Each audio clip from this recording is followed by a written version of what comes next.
سورہ قیامہ کی آیت نمبر 16 میں اللہ پاک فرماتے ہیں لا تحرک به لسانک لتعجل به کہ اے نبی صلی اللہ علیہ وآلہ وسلم آپ اس قرآن کو جلدی جلدی یاد کرنے کے لیے اپنی زبان کو حرکت نہ دیا کریں ان علینا جمعہ وقرآنہ آپ یقین رکھیں کہ اس کو یاد کروانا اور اس کو پڑھوانا ہماری ذمہ داری ہے فَإِذَا قَرَأْنَاهُ فَاتَّبِعْ قُرْآنَهُ اور جب ہم جبرائیل امین کے ذریعے اس کو پڑھ رہے ہوں تو آپ علیہ السلام اس کے پڑھنے کی پیروی کریں ثُمَّ إِنَّ عَلَيْنَا بَيَانًا پھر اس کی وضاحت بھی ہماری ہی ذمہ داری ہے۔ مفسرین کرام فرماتے ہیں کہ اس آیت مبارکہ کا پچھلی آیت مبارکہ کے ساتھ ربط کیا بن رہا ہے جبکہ بظاہر جو ہے وہ موضوع چینج ہو رہا ہے۔ تو وہ فرماتے ہیں کہ انسان جو ہے وہ اپنے اندر کی صلاحیتوں پہ پردہ ڈال کے جھوٹے عذر اللہ کے سامنے پیش کرنے کی کوشش کرتا ہے یا دنیا والوں کے سامنے پیش کرنے کی کوشش کرتا ہے، جبکہ بہترین انسان کیا ہوتا ہے وہ کسی نہ کسی محنت میں لگا ہوا ہے، وہ کسی نہ کسی کوشش میں لگا ہوا ہے۔ لہٰذا انسان اپنے گناہوں کے جواز پیش کرنے میں لگا ہوا ہے اور ان کے نبی جو ہیں آپ صلی اللہ علیہ وآلہ وسلم وہ قرآن کی فکر میں لگے ہوئے ہیں۔ گویا کہ یہ دو شخصیتوں کا کمپیریزن بتایا گیا ہے کہ ایک انسان جو ہے وہ نیکی نہ کرنے کے عذر پیش کرتا رہے گا اور دوسرا انسان نیکی کرنے میں بہت آگے چلا جائے گا، اور اس کی بہترین مثال آپ صلی اللہ علیہ وآلہ وسلم کی ذات ہے۔ اب اس آیت مبارکہ میں یہ مضمون بھی بیان کیا جا رہا ہے کہ آپ علیہ السلام کی فکر کیا تھی۔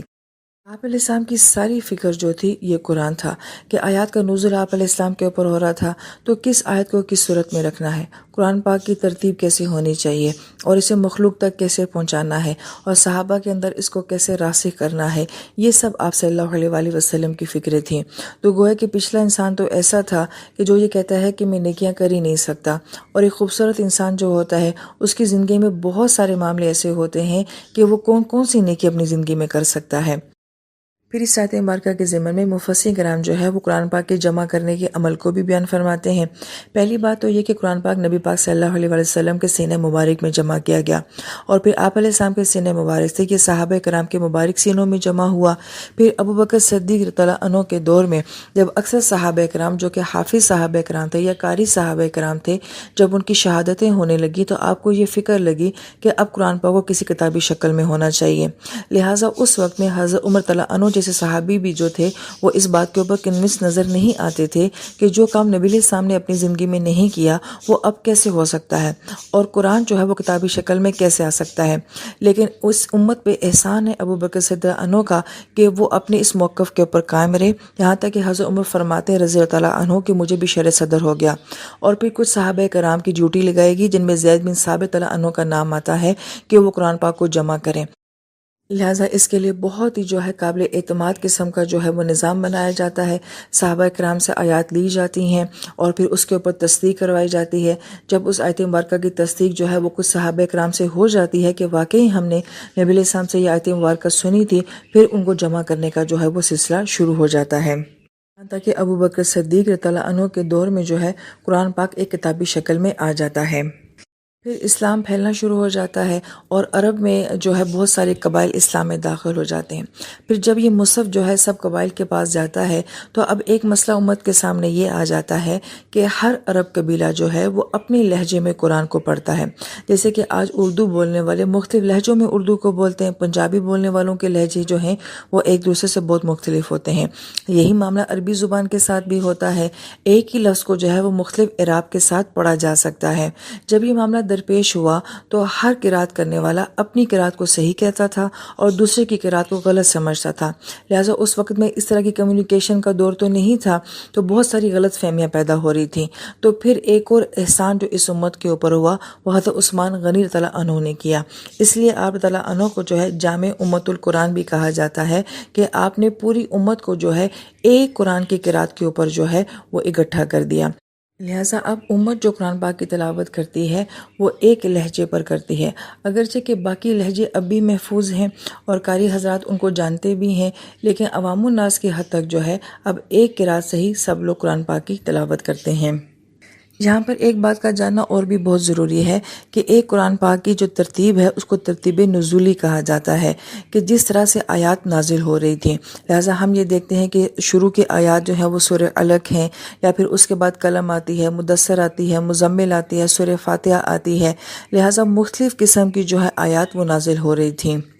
تو جو اس ترتیب سے قرآن نازل ہو رہا تھا اس کو ترتیب نزولی کہا جاتا ہے۔ لیکن اب سوال یہ پیدا ہوتا ہے کہ قرآن پاک میں جو ہمیں ترتیب نظر آتی ہے وہ ترتیب نزولی ہے، تو ہم یہ کہتے ہیں کہ وہ ترتیب نزولی نہیں ہے۔ قرآن پاک میں جو ترتیب ہے یہ پھر کس نے ترتیب دی ہے؟ تو جمہور مفسرین یہ فرماتے ہیں یہ بھی اللہ اور رسول پاک صلی اللہ علیہ وآلہ وسلم کی جانب سے ہی ہے۔ نبی علیہ السلام نے اپنے وصال مبارک سے پہلے جو ہے وہ صحابہ کرام کو بتا دیا تھا کہ یہ آیت مبارکہ اس صورت کی ہے اور یہ آیت مبارکہ اس صورت کی ہے، اور اس کو پہلے لانا ہے اور اس کو بعد میں لانا ہے، کیونکہ ہم یہ دیکھتے ہیں کہ بہت ساری آیات جو ہیں کسی صورت کی ابتدائی زمانے میں نازل ہوئی ہیں، مگر بعد والی آیات جو ہیں وہ آخر زمانے میں نازل ہوئی ہیں۔ تو یہ ساری ترتیب جو ہے یہ اللہ پاک کی جانب سے ہے، اور نبی پاک صلی اللہ علیہ وآلہ وسلم نے اپنی مبارک زندگی میں ہی یہ کام کروا دیا تھا۔ لہٰذا اب ہمارے سامنے جو قرآن پاک موجود ہے یہ ترتیب نزولی کے اعتبار سے نہیں ہے، سیکوینس تو نبی علیہ السلام نے بعد میں اس کو دیا تھا۔ ترتیب نزولی کے اعتبار سے قرآن پاک کا پڑھنا یہ بھی ایک خاص قسم کا ذوق ہے۔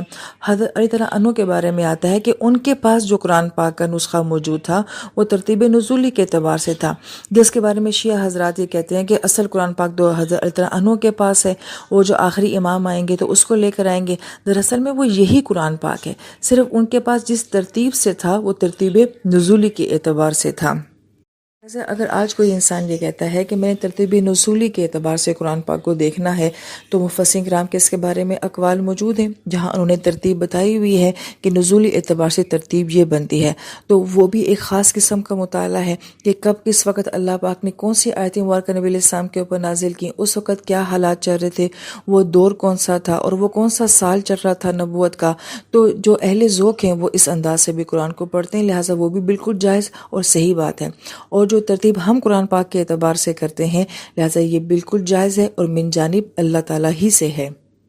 لہٰذا آیت مبارکہ میں جو لفظ قرآن آ رہا ہے یہ لفظ قرو بھی اسی سے ہے، اور قرو کا مطلب یہ ہوتا ہے کہ عورت کے رحم میں تھوڑا تھوڑا خون کا جمع ہونا،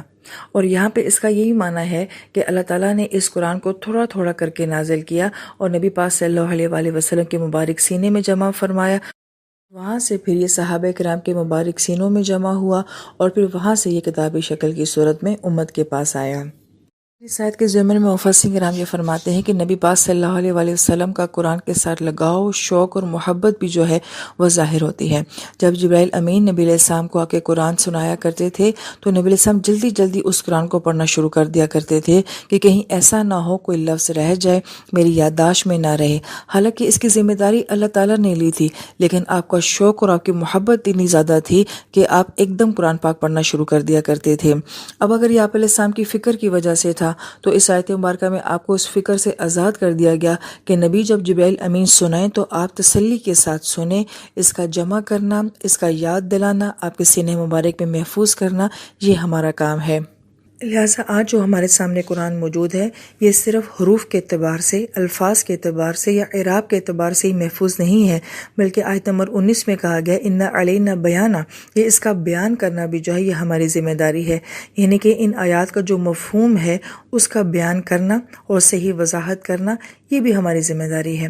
یہاں پہ غور طلب بات یہ ہے کہ قرآن تو اللہ تعالیٰ کا کلام ہے، اب اللہ تعالیٰ نے اس کلام کو کس انداز میں، کس مفہوم کے ساتھ بیان کیا ہے۔ انسانی عقل تو عاجز ہے، ہم تو اللہ تعالیٰ کی ویژن کو سمجھ ہی نہیں سکتے، ان کی وسعت کو تو ہم سمجھ ہی نہیں سکتے، اس لیے اللہ تعالیٰ فرما رہے ہیں کہ میرے کلام کی وضاحت کیا ہے، اس کا معنی کیا ہے، یہ بھی ہم ہی بیان کریں گے۔ انسانی عقل تو اس تک رسائی حاصل کر ہی نہیں سکتی ہے۔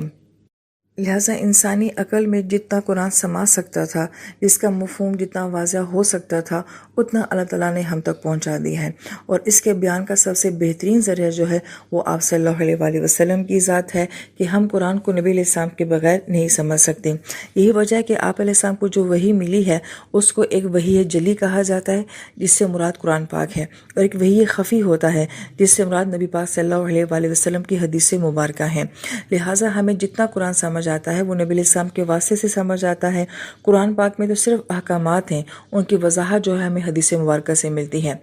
اور اس میں بھی حدیث مبارکہ نہیں بلکہ آپ علیہ السلام کے خواب، آپ علیہ السلام کا کشف اور وہ ساری مبشرات جو آپ صلی اللہ علیہ وآلہ وسلم اپنی مبارک زندگی میں دیتے تھے، اس سب کو بھی وحی خفی کہا جاتا ہے۔ لہٰذا قرآن کا بیان کرنا جو ہے یہ آپ علیہ السلام کا ہی منصب تھا۔ یہاں پہ ایک مغربی مفکر جو ہیں انہوں نے جب ہمارے دین پہ ریسرچ کی تو انہوں نے کہا کہ جو 100% مسلمانوں کا دین ہے اس میں صرف 20% جو ہے وہ قرآن ہے اور باقی 80% جو ہے وہ نبی پاک صلی اللہ علیہ وآلہ وسلم کا سمجھایا ہوا دین ہے، کیونکہ قرآن صرف اصول بتاتا ہے، اس کی وضاحت جو ہے وہ آپ صلی اللہ علیہ وآلہ وسلم بتاتے ہیں۔ لہذا وہ لوگ جو آج یہ کہتے ہیں حدیث کو چھوڑیں قرآن کی بات کریں، تو یاد رکھیے گا کہ قرآن نبی علیہ السلام کے بغیر سمجھ نہیں آ سکتا۔